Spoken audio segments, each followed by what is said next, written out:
Beta, Hoy! makakaya. Ay! Excuse me, sino ka bang babae ka? Bakit nangaagaw ka ng customer, ha? Sorry, pero sila naman yung lumalapit dito eh.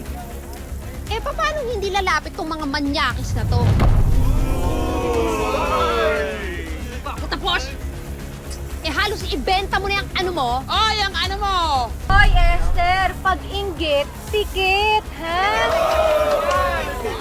Tsaka buti nga hindi customer lang yung inaagaw namin sa'yo eh. Hindi katulad mo, asawa.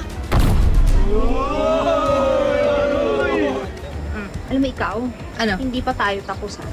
Lalo dahil nilagyan mo ng sili yung nilaga ko.